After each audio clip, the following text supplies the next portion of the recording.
The night was cruel. The cold was not just cold, it was a monster that bit into the skin, a silent killer that waited outside in the endless snow. The wind howled like a wild beast, carrying sharp blades of ice that cut the air. The world was frozen, silent, almost dead. She stumbled forward, her small body shaking, her breath turning to white mist. Her feet were bare. Her thin dress, torn and dirty, offered no protection. Every step felt heavy, like walking with chains of ice tied to her legs. She had no strength left. She was not sure how much longer she could walk. Her name did not matter now. Her kind did not matter now. Survival was the only thing left. In the distance, she saw it. Light, a faint glow in the darkness. Her heart jumped. Light meant fire. Fire meant warmth. Warmth meant life. She staggered forward, her weak legs pulling her closer and closer until the light became a window. Inside the window, she saw something impossible. Life. A fire burned in a stone fireplace, golden and alive. A table stood in the room with bread resting on it, untouched.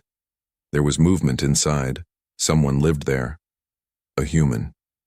Her chest tightened. Fear and hope mixed inside her like storm and fire. Humans were dangerous. Humans hated her kind. But humans also had food. Humans had heat. Humans had life. She pressed her frozen hands against the glass, feeling the little warmth slip through. It was like touching heaven itself. Her eyes watered, not from the cold, but from longing. She had not felt real warmth in weeks. Her mind screamed at her, "Run! They will kill you if they see you." But her body whispered, "Stay, or you will die outside." She had no choice. She was already half dead. Quietly, she circled the small wooden house, her bare feet sinking into the deep snow. At the back, she found the door was locked, but the wood was old. She pressed her shoulder against it, praying it would open without sound. The wood groaned, and finally the door creaked open just enough for her thin frame to slip through. She was inside. The warmth hit her like a wave. Her skin tingled, burning almost painfully as blood tried to flow again. She gasped, tears spilling down her cheeks. It was too much, too good, too dangerous. The room smelled of bread and smoke from the fire. Her stomach twisted, aching with hunger. She had not eaten a proper meal in days. She looked at the bread on the table. One piece, just one piece. That was all she needed. She moved slowly, her body shaking, her eyes darting around. She could hear footsteps in the other room. The human was there, close, too close. She reached the table, her trembling hands hovering over the bread. She could almost taste it, soft and warm, melting in her mouth. Just one bite could give her strength. Just one bite could remind her that she was still alive. Her hand touched it. Warm. Real. She lifted it quickly, clutching it like a treasure. She took a bite, her teeth sinking into it. The taste exploded in her mouth, simple but divine. She almost cried from the taste alone. Then, a voice. "Who's there?" Her heart stopped. The human was awake. The sound of heavy boots echoed against the wooden floor. The human was coming closer. She froze, the bread still in her hands, her mouth full. Her legs shook. She wanted to run, but her body would not move. The door to the room creaked open. He stood there, tall, broad shoulders, wrapped in a dark coat. His face was sharp, eyes colder than the snow outside. A human. A man. His eyes locked on her. An alien girl, thin, dirty, trembling, clutching his bread like a thief. For a long moment, the room was silent except for the crackling fire. She swallowed, the piece of bread in her mouth, her throat dry. Her lips trembled, and finally she whispered, her voice broken, desperate, "Please, please don't throw me out." The man said nothing. His eyes narrowed, his jaw tight. She dropped to her knees, clutching the bread close to her chest like a shield. Her tears fell onto the wooden floor. "I can cook," she whispered quickly, her voice shaking. "I can clean. I can work. Please, just don't throw me out. If you throw me out, I'll die." The man took one step closer. His boots echoed like thunder in her ears. Her heart pounded so hard she thought it might burst. She pressed her forehead to the floor, begging, her voice trembling louder. "I can cook. I can serve you. I can even bear your children. Just don't send me outside." The fire crackled. The wind outside howled. The man stood still, staring at her with unreadable eyes, and in that moment, the frozen night was silent. Would he show mercy, or throw her back into the cold to die? The firelight flickered, casting shadows across the wooden walls. The girl knelt on the floor, shaking, the stolen bread still pressed against her chest. The man stood in the doorway, silent, his eyes locked on her like a wolf watching prey. For a moment, time itself seemed frozen. The crack of the fire, the hiss of the wind outside, and the pounding of her heart were the only sounds. Finally, his voice broke the silence. Deep, harsh. "What are you?" His words cut through the air like a blade. Her throat tightened. She wanted to speak, but her mouth was dry, her tongue heavy. She forced herself to whisper, her voice trembling. I am nothing, just cold, just hungry." The man's eyes narrowed. He stepped closer, and the floorboards groaned under his weight. The girl flinched, pressing herself against the floor as if she could vanish into the wood. "You're not human," he said firmly. Her breath caught. Of course he would notice. Her pale blue skin, the faint glow in her eyes, the delicate shape of her face, it betrayed her. She was not one of his kind, she was alien. Her people had fought his people. They were enemies, and enemies did not belong in each other's homes. She lifted her head slowly, tears shining in her eyes. "Please, I don't want to fight. I just wanted to live. Just one bite of bread. Just one night of warmth. Tomorrow, I can go." The man did not move. His shadow stretched across the floor, long and heavy. He leaned down, his sharp gaze burning, into her. "If my neighbors see you here, they'll kill us both. Do you understand that?" Her heart sank. She lowered her head again, pressing her forehead to the floor. Her voice cracked as she begged, "Then hide me. Please. I can work. I can serve. I will not be a burden." The man studied her carefully. His expression was unreadable. Neither pure anger nor kindness. Only a storm hidden behind his cold eyes. Finally, he reached down. For a second, she thought he would strike her. She squeezed her eyes shut, bracing for pain. Instead, his rough hand grabbed the bread from her shaking hands. He held it up, studying it. A single bite mark showed where she had tasted it. "You stole from me," he said quietly, his tone like iron. Her lips trembled. "I am sorry. I had no choice." He dropped the bread back into her hands. She gasped, surprised, looking up at him with wide eyes. "You're shaking like a dead leaf," he muttered. "If I throw you out now, you won't make it 10 steps in the snow." Her heart leaped. Hope. A thin, fragile hope. But then his voice grew harder. "If I let you stay, even for one night, you'll follow my rules. If you betray me, if you steal more, if you lie." He paused, his hand brushing the knife strapped to his belt. His eyes darkened. "I won't throw you out. I'll finish it myself." The girl's breath hitched, her body trembling. She nodded quickly, her voice weak. "Yes, I understand. I will obey. I will not betray you." The man stared at her for a long moment, then finally sighed. He pointed to the chair near the fire. "Sit. Warm yourself before you freeze to death on my floor." Her body moved before her mind did. She crawled slowly to the chair, clutching the bread, her thin arms wrapped around herself. The warmth of the fire washed over her like a wave. She closed her eyes, tears falling silently down her cheeks. It was the first time in weeks she felt something close to safety, but she knew it was fragile. One mistake, one wrong word, and this man would end her life. The man stood nearby, arms crossed, watching her. His expression was still unreadable, but his eyes carried questions. Finally, he spoke again. "Tell me why you're here. Why are you alone?" Her chest tightened. The memories she had buried clawed their way back. Her home burning, her family gone, the war that ripped her world apart. Her lips trembled, but she forced herself to answer. "My family is gone. My people scattered. I ran. I kept running, until there was nowhere left to run. The snow followed me. The hunger followed me. I came here because—" Her voice broke, soft as a dying flame. "Because I didn't want to die out there. Not like that.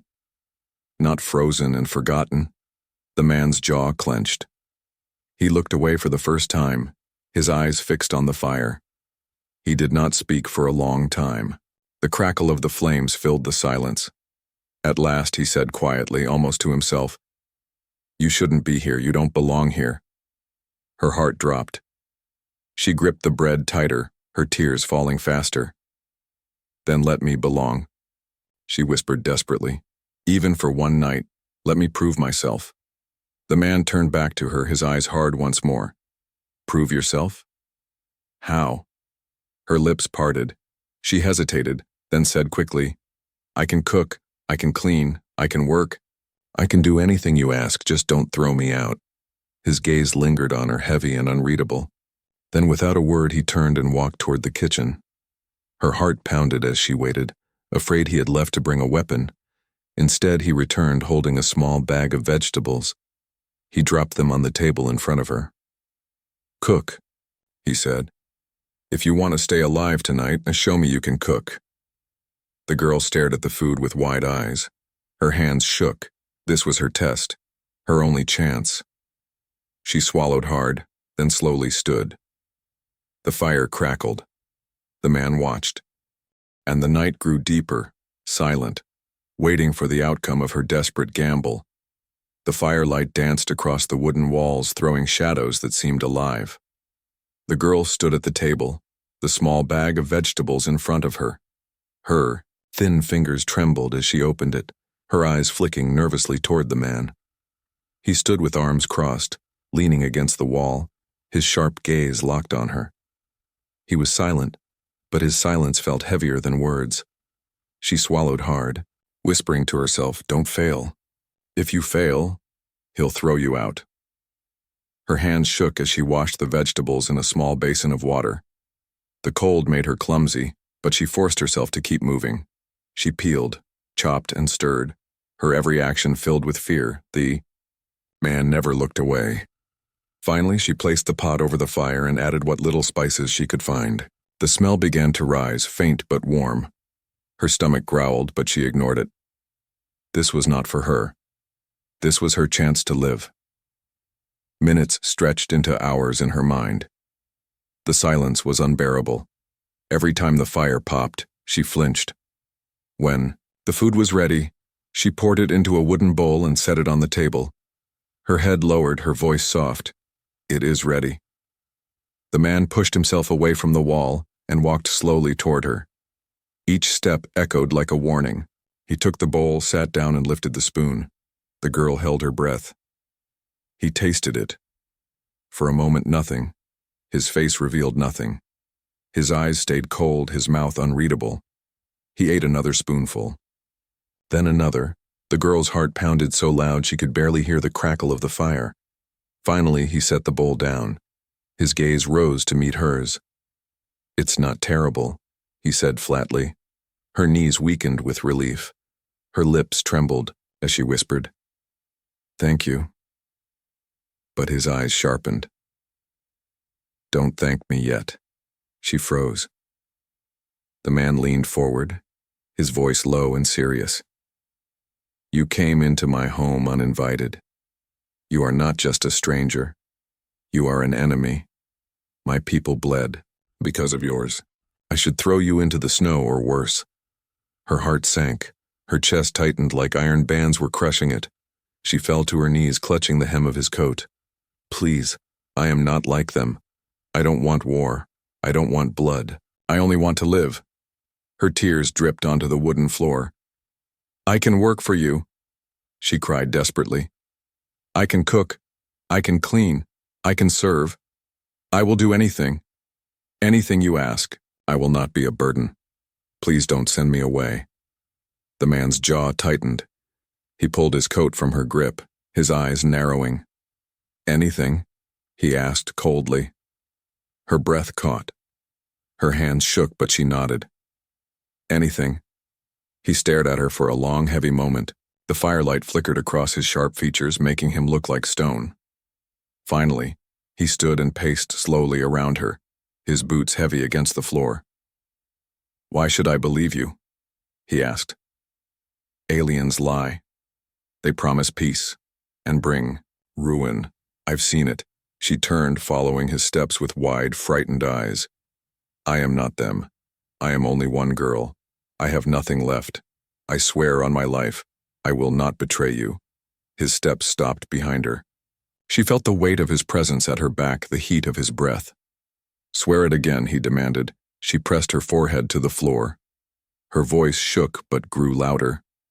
"I swear, I will obey. I will serve. I will not betray you."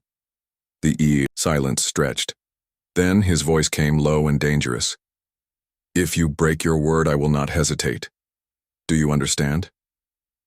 "Yes," she whispered. "I understand." The man walked back to the table and sat down again, his eyes still cold, but less sharp than before. "You will stay," he said at last. "But you are no guest, you are no friend, you are a servant. You earn your food, you earn your fire. If you fail, if you disobey, if you cause trouble—" He tapped the knife at his belt. "You know the rest." Her tears fell again, but this time they were tears of relief. She pressed her hands together, bowing deeply. Thank you, I will not fail." The man did not answer. He picked up the bowl again and ate in silence. The girl sat quietly on the floor, her body still trembling, her mind racing. She had bought herself one night, perhaps more, but she knew this was only the beginning. The fire crackled. The wind howled outside. Inside, the bargain was struck. Her life, in exchange for her obedience. And though the warmth of the fire touched her skin, a new kind of cold gripped her heart. The cold of chains unseen. The cold of a life no longer her own. But she told herself she would endure, because living in chains was still better than dying in the snow. The night grew deeper. Outside, the storm raged on, snow piling against the windows, the wind screaming like a dying beast. Inside, the fire burned low, filling the wooden cabin with a soft glow. The girl sat by the hearth, her thin arms wrapped around her knees.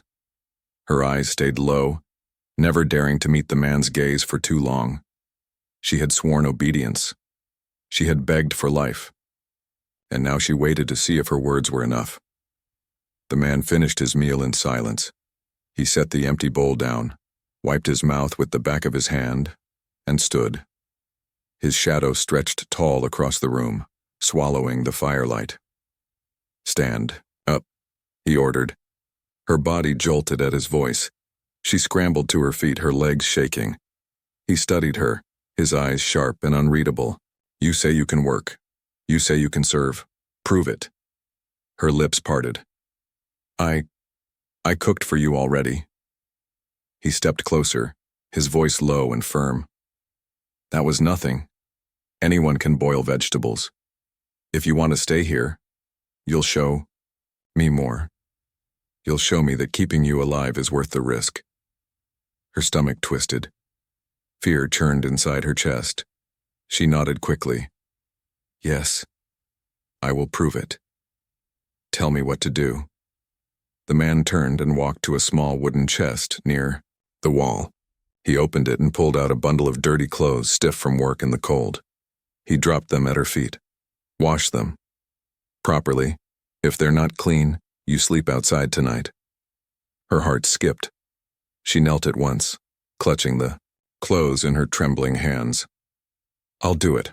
I'll make them clean." He pointed toward a metal basin filled with icy water. "There. No fire. You want to stay alive, you'll work through the cold." Her chest tightened. The water was freezing, almost solid with ice. Her thin fingers were already numb, but she forced herself to kneel, plunging her hands into the water. The cold bit into her skin like knives. She hissed in pain but did not stop. She rubbed the fabric against itself, scrubbing the dirt, her breath coming in sharp gasps. Her skin turned red, then pale, then nearly blue. The man watched, arms crossed. His face showed no pity, no warmth, only silence. Minutes stretched into hours. The girl's body shook violently, but she kept going, teeth clenched. She whispered to herself between shivers, "Don't stop. Don't fail. Don't die." Finally, she finished. The clothes were washed, dripping wet. She spread them near the fire, her body swaying with exhaustion. Her hands were raw, red, almost bleeding. She looked up at him with weak eyes. I did it." The man's gaze lingered on her hands, then the clothes. He said nothing at first. He only stepped forward, lifted one shirt and inspected it. The dirt was gone. The cloth smelled clean. He dropped it back onto the pile. "You passed," he said flatly. Her body collapsed forward with relief. Tears spilled down her cheeks, hot against her frozen skin. She pressed her forehead to the floor, whispering again and again, "Thank you. Thank you." But the man's voice cut her short. "Don't thank me. You've only proven you're not useless." She froze. His eyes burned into hers. "This house is my home. I don't care who you were before. Alien, enemy, lost child. It means nothing here. If you want to survive, you'll work for it every day. If you refuse, you'll die. That is the rule." Her breath shook, but she nodded quickly. "I understand. I will obey." For a moment, silence filled the room again. The fire crackled softly. The storm outside roared louder. The man finally walked to the chair by the table and sat. He leaned back, closing his eyes for a moment. His voice came quiet, almost thoughtful. "You're stubborn. Most would have quit after the first minute in that water. Maybe that's why you're still alive." Her heart flickered with a tiny spark of pride, but she swallowed it quickly. Pride could kill her here. "I will keep working," she whispered. "As long as you let me stay."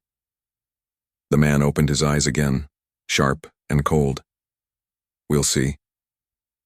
He stood and tossed her a small blanket, rough but warm. She caught it with shaking hands, staring at it like it was gold. "Sleep there," he said, pointing to a small spot near the fireplace. "Don't move from it. Don't wander my house at night. If I catch you sneaking again—" His hand brushed the knife at his belt. His voice turned hard. "You won't see another sunrise." Her throat tightened. She hugged the blanket close and nodded quickly. "I understand." He turned away and disappeared into the back room, his heavy boots fading into silence. The girl curled on the floor, the blanket wrapped around her fragile body. The fire's warmth touched her skin, easing the pain in her frozen hands. Her tears slowed, her breathing steadied. She had survived another test, another night, but as her eyes closed, one thought echoed in her mind. How many more tests will come? And how long before I fail one? The storm outside screamed, but inside the cabin, silence held. Two enemies now shared the same fire. Oh, fragile truce born not of trust, but of necessity. The storm raged on through the night. Snow buried the earth, sealing the world in silence. Inside the wooden house, the fire burned low, casting shadows across the walls. The girl lay curled near the fireplace, the rough blanket wrapped around her thin body. Her breathing was soft, but her eyes remained open. Sleep would not come. Not truly. Not when she lived on the edge of death. Every creak of the house made her flinch. Every gust of wind felt like a warning. She had survived the test. She had earned one night of fire, one night of warmth. But tomorrow he could still throw her out. She turned her head. The man's room was quiet, the door closed. She could hear nothing. He slept, perhaps. Or perhaps he only pretended. Her chest tightened. Curiosity tugged at her, dangerous and heavy. This was his home, his fortress. She knew nothing about him, except his cold eyes and sharp words. If she wanted to survive here, she needed to understand him. Slowly, quietly, she sat up. Her feet touched the wooden floor with no sound. She pulled the blanket tighter around her shoulders and crept across the room. The silence was heavy. Her breath caught in her throat. She reached the far wall where a wooden chest rested beneath a shelf. Her trembling fingers brushed against the lid. She hesitated. If he caught her here, she was finished, but her hunger for answers was stronger than fear. She lifted the lid. Inside, wrapped in cloth, lay weapons. A pistol, polished and deadly. A long knife, its blade sharpened to a shine. And beneath them, folded carefully, a uniform. Human military. Her heart pounded. Her hands shook. This man was not just any human. He was a soldier. The firelight flickered across the cloth patch sewn into the uniform. She knew the symbol. She had seen it before, on the battlefield, carried by men who destroyed her world. Her throat tightened, her chest burning. Memories came rushing back. The night her home burned, her parents screaming, the sound of guns and fire raining from the sky. And always, always, that symbol, cold and merciless. Her hands clenched. She wanted to scream. She wanted to smash the weapons into the fire, but she could not. Her body shook with rage and sorrow, her tears falling silently. You shouldn't be touching that. The voice cut through the silence like a knife. Her heart stopped. She turned, and there he was, standing in the doorway of his room. His face was shadowed, but his eyes glowed with cold fire. The knife at his belt glinted in the dim light. She stumbled back, the blanket falling from her shoulders. Her lips trembled. He stepped forward, his boots heavy against the floor. You swore not to sneak through my house. Her knees gave out and she fell to the floor shaking. I only wanted to know who you are. His voice grew harsher. And now you know. He pointed to the weapons. I was a soldier. I fought your kind. I killed your kind. Do you understand what that means? Her tears spilled faster. She bowed her head, her voice breaking. Yeah, I understand. It means you already took everything from me. His steps slowed, his brows furrowed. What did you say? She raised her face, wet with tears, her voice trembling but sharp with pain. That night, the fire, the soldiers came. I saw that mark. She pointed at the uniform. That was the last thing I saw before I lost everything. My family, my home, my people, they burned because of men like you. The words hung heavy in the air, the fire crackled. The storm outside screamed. The man stood frozen, his jaw tight. His hand hovered near his knife, but he did not draw it. His eyes flickered with something, anger, maybe, or guilt. For a long time, neither spoke. Finally, he said quietly, almost a whisper, "Then you hate me." Her chest shook as she pressed her forehead to the floor again. I don't have the strength to hate anymore. I only want to live.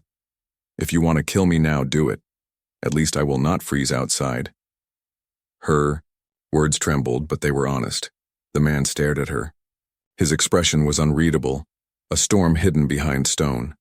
He turned slowly, walked to the chest, and shut it with a heavy thud. You should have stayed by the fire, he muttered. Her body shook. I'm sorry. I couldn't. He looked at her, his gaze sharp but less cold than before. If you want to live here, you don't touch what isn't yours. You don't dig into my past, do you understand? Her lips trembled. She nodded quickly. I understand. He lingered a moment longer, then turned and walked back toward his room. At the doorway, he paused. His voice was softer, almost tired. You're not wrong, he said. That mark, it took more from me too than I care to admit. Then he disappeared into the shadows. The girl sank to the floor, her body trembling with fear and sorrow. She had learned the truth. The man who gave her fire was the same kind who destroyed her world. Yet, he had not killed her. Not yet. She hugged the blanket to her chest, her tears soaking the rough fabric. For the first time, she wondered, was she a prisoner here? Or was he just as broken as she was? The fire burned low. The storm howled, and the fragile bond between them grew heavier with secrets. The storm had passed by morning, leaving the world outside buried in endless white. The cabin sat silent in the snow, like a lone island in a frozen sea. Inside, the fire burned weakly. The man stood near the window, staring out at the empty land. His hands rested against the wooden frame, his jaw tight. His thoughts were heavy, darker than the storm itself. Behind him, the girl sat quietly on the floor, the blanket wrapped around her shoulders. Her eyes followed him, but she dared not speak first. She could feel the weight pressing on him. The air itself was thick, suffocating with unspoken words. At last, his voice broke the silence. "You should not be here." Her chest tightened. Her lips parted, but no words came. He turned, his eyes sharp, though not as cold as before. "If my neighbors find out I'm hiding you, they'll call me a traitor. They'll kill you on the spot, and they'll put me in the ground next to you. Do you understand?" Her fingers clenched the blanket. "Yes, I understand." His voice grew harder. "Then why do you stay? Why risk my death along with yours?" Tears welled in her eyes. Her voice cracked as she whispered, "Because there is nowhere else. Out there is death. Here is fire. Here is life. Even if you hate me, even if I am nothing to you, this is the only place I can breathe." He stared at her, silent. His eyes flickered, as if a war was being fought inside him. Finally, she stood, her legs trembling, and fell to her knees before him. She bowed her head low, her voice breaking with desperation. "Please, I will do anything. I will cook, clean, work until I collapse. I will obey every word you speak. I will not betray you. Just don't send me away." The man's jaw tightened. He took a slow step closer, his shadow falling over her. "And if I say no? If I open the door right now and throw you into the snow, what will you do?" Her body shook, but she lifted her head, her eyes wet with tears. "Then I will die at your feet, but I will not beg another man. I will not crawl to another door, only this one." The fire crackled, the sound loud in the silence. The man's breath grew heavy. He turned away suddenly, pacing the floor like a caged beast, his hands clenched into fists. "You don't understand," he muttered. "Keeping you here is not kindness, it is danger. Every day, every hour, it is a noose tightening around my neck." She pressed her forehead to the floor again, her voice trembling louder. "Then tie me to that noose. Let me share the danger. I don't care. I just want to live." Her words struck him like knives. He stopped pacing and stared at her, his chest rising and falling. Slowly, he walked to the table, pulled out his chair, and sat heavily.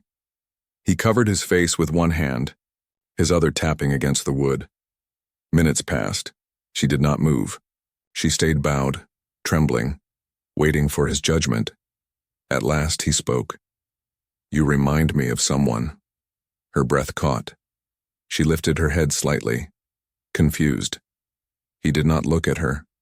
His eyes stared into the fire, distant, haunted.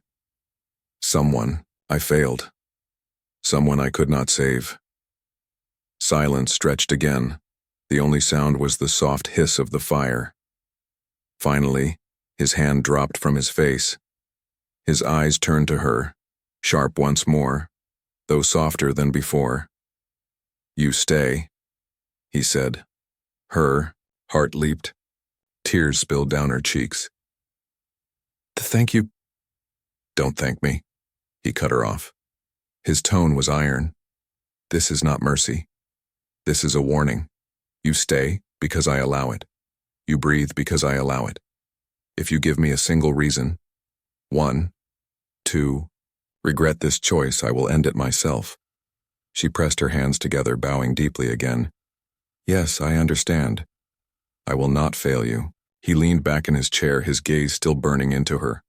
Good. Then listen carefully. From this moment, you are mine to command. If I say work, you work. If I say silence, you are silent. If I say go, you go. Do you understand me? Her voice was weak but firm. I understand. The man nodded slowly, as if sealing an unspoken contract. The girl sank to the floor again, hugging the blanket close, tears soaking the rough fabric. Relief and fear mixed inside her like fire and ice. She had won a place in his home, but at what cost? The storm outside had ended, but a greater storm brewed within the cabin. A fragile bond of survival, held together by obedience, fear, and something neither of them dared to name. As the fire dimmed, she whispered softly, almost to herself, I will not fail. I cannot fail. The man heard her words, but he said nothing. He only stared into the fire, his face lit with a glow that revealed both strength and sorrow. And though the storm outside had passed, the true storm was only beginning. The days that followed passed like slow footsteps across thin ice, each one threatening to break at any moment. The girl kept her word. She worked from dawn until the fire burned low at night. She cooked simple meals, cleaned the floor, washed his clothes with trembling hands in icy water. Every task left her exhausted, but she never complained. Not once. The man watched her carefully. He gave her orders, tested her strength, waited for her to break. But she did not. She bent, she trembled, but she did not break. Still, the tension between them never faded. Every glance was heavy. Every silence was sharp. She was alien. He was human. Enemies by blood, yet trapped under the same roof. One evening, as the storm clouds gathered again outside, the man sat at the table sharpening his knife. The scraping sound filled the room, steady and cold. The girl placed a bowl of stew before him and stepped back, her head lowered. He tasted it. Simple. Warm.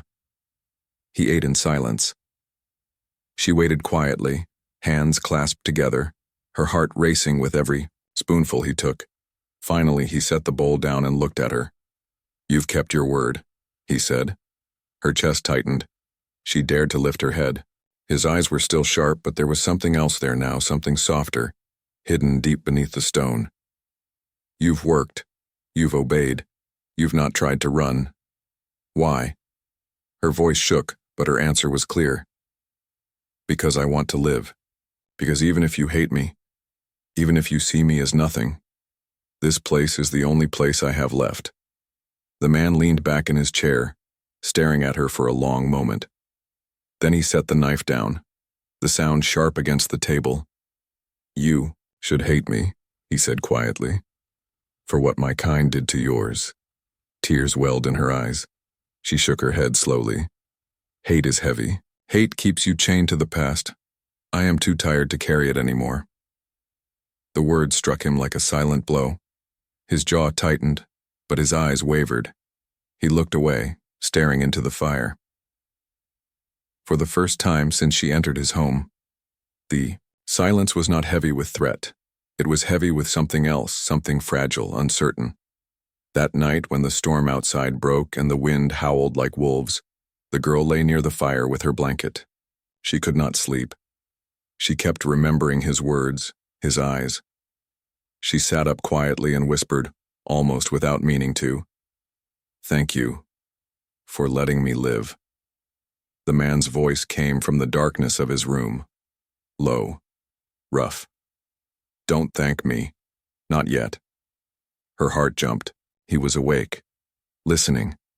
She pulled the blanket closer, whispering again, Even if you don't believe me, you saved me. There was no answer. Only silence. But somehow, that silence felt different. The next day, the snow began to melt slightly, leaving cracks of ice across the land. The girl worked as usual, her hands raw and sore. At one point, while carrying water, she slipped on the icy step and fell. She gasped as pain shot through her arm. The bowl of water spilled, freezing instantly. On the floor, the man appeared in the doorway.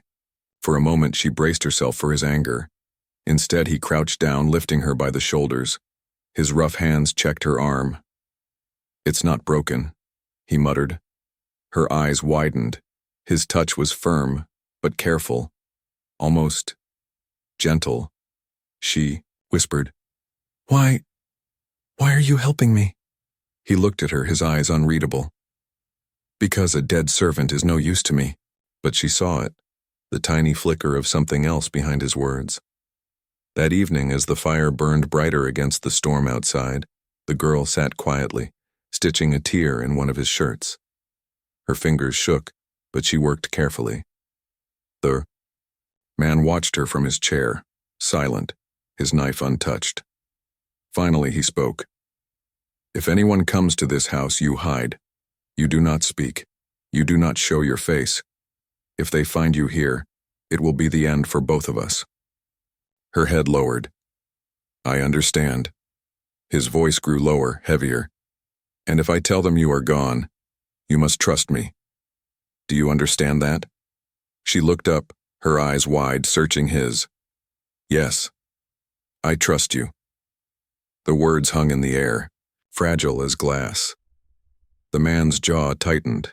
He turned his gaze back to the fire. But he did not correct her. He did not deny it. That night, when she lay near the fire, her heart felt strange. Fear still lived in her chest, but beside it was something new. Not trust, not yet, something smaller. A seed, she whispered to herself, eyes closing. Maybe I belong here." From his room, the man lay awake, staring at the ceiling. Her words echoed in his mind.